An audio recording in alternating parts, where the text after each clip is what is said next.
Hey guys, this is Sage Valentine, and this is my review of CBS's Big Brother Season 16, Episode number 14. Julie Chen asks a very good question tonight. Will leaving Caleb off the block this week come back to bite Cody in the butt? Good question. It might. But considering how tonight went and considering the outcome of the HOH as well as tonight's eviction, Cody may just be safe for another week. In fact, he is safe for another week. So, Brittany feels so bad campaigning against Donnie because she and Donnie were so close in the house. And Cody is like a big emotional wreck after putting Donnie up on the block. Derrick feels bad because Donnie is up. And I'm just sitting back thinking, as I did in the previous review, that all he had to do, Cody, was put Caleb on the block and then vote him out. Unfortunately, those who were in his ear, Derrick and Frankie, didn't think that was the right move at that point. And that move may just cost Cody the game down the line. But as I said, he's safe for now. And they feel, Frankie and Derrick feel like this was the smartest move you could have possibly made for their game, not for his. So Donnie is fishing for info about this big alliance, and everyone's assuring him, like, listen, you're going to be here. There's going to be a 10-0 vote. Don't even worry about it. But Donnie feels like he's watched this show before. He knows how this goes down. The pawns sometimes go home, and he's extremely worried. So Brittany is trying to campaign against Donnie. She's saying he's a bigger threat and blah, blah, blah, blah, blah. See, if I could compare the two players as who's the bigger threat, to be honest, Brittany is. And the reason why Brittany is the bigger threat is because Brittany outwardly went and basically told, if memory serves me, she either told, who was it that Brittany told? She basically put her cards on the table, in other words. She told them, I'm going to target this one, and this one, and she put a target on her own back.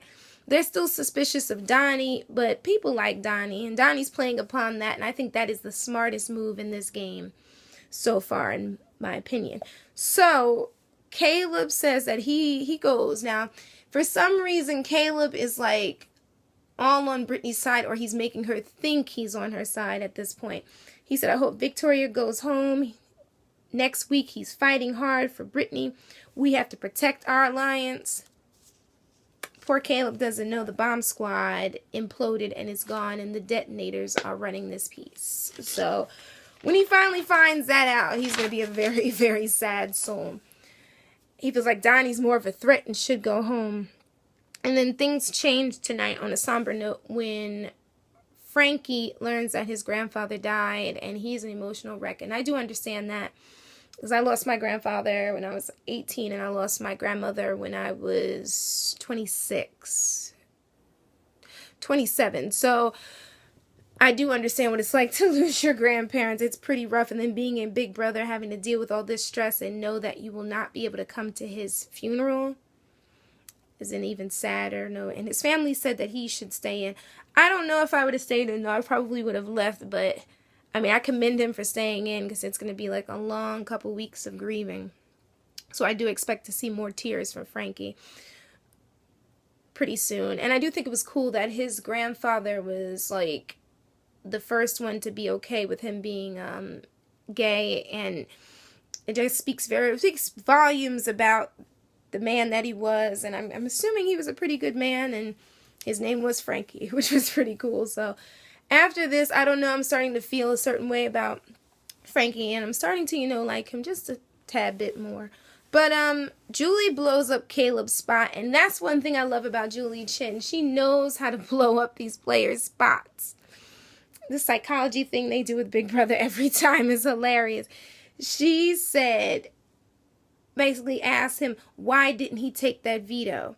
And he says, oh, I felt safe enough that I did not have to take the veto, and I had, obligations at home that the $5,000 could help. Now right here, Caleb's showing him, like, I'm safe. I got the numbers. You guys are never going to vote me off, or you're not going to vote me off yet.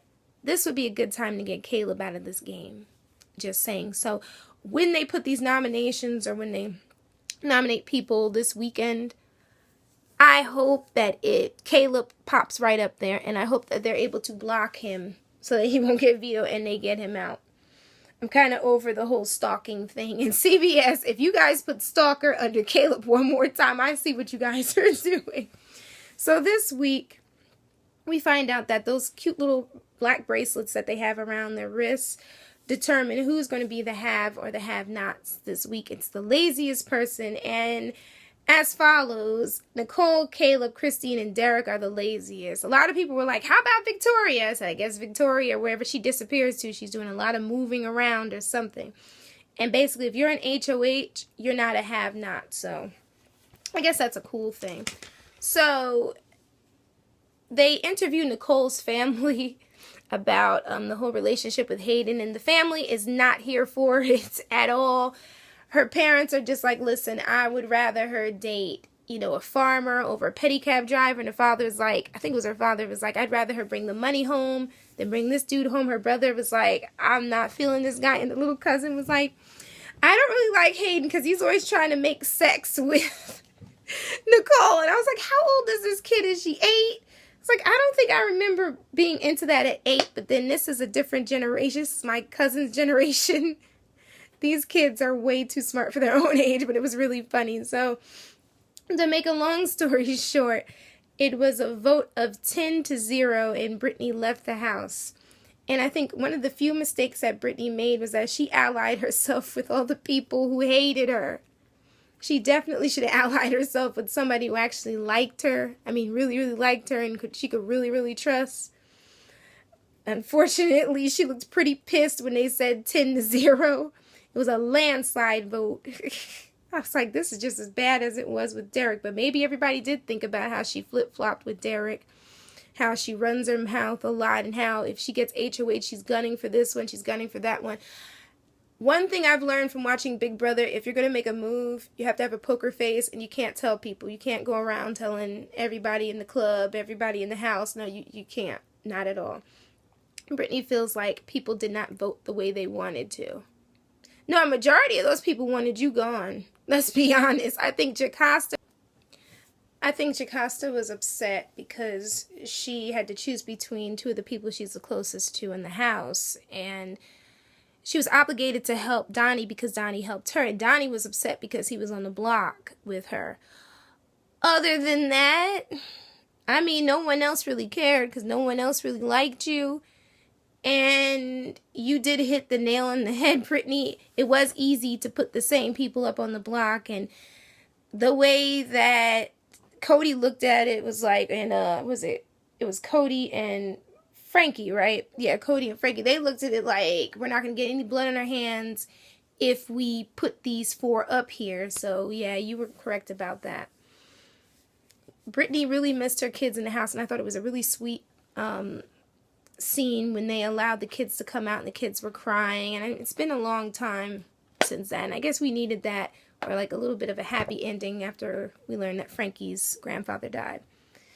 So during the HOH competition, I'm just looking at it, and this is the way I feel about this. A lot of these women that are left,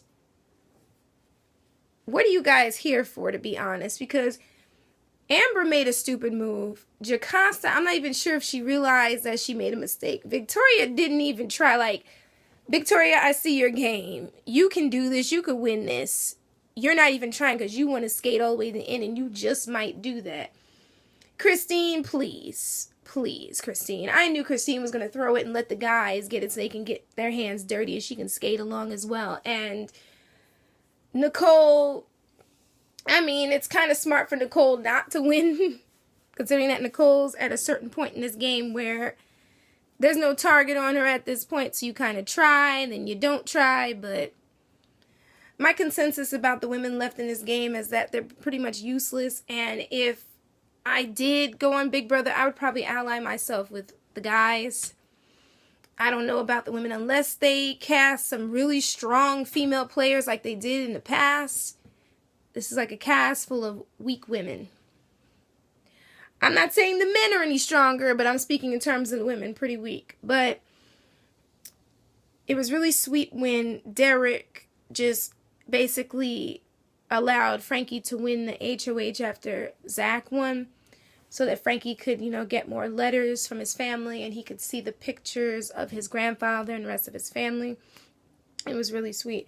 But now we have Zanky, aka Zach, and Frankie running this house, and Zach is a wild card. As per the feeds, Zach has been on his own thing, so let's just see the fun begin and the craziness ensue. And they can't control Zach. So if Frankie puts up 2 people and they knock him down again, they're going to have to deal with Zach. And Zach has his own brand of crazy. So on top of supporting Donnie, I'm here for Zach and his crazy this week. And he wreak havoc. So thank you guys so much for tuning into this review. Sage Valentine. Check me out on Google Plus and Twitter. Same name, same handle.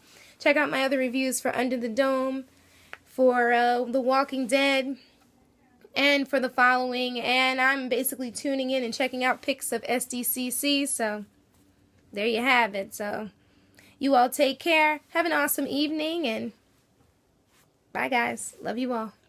Bye.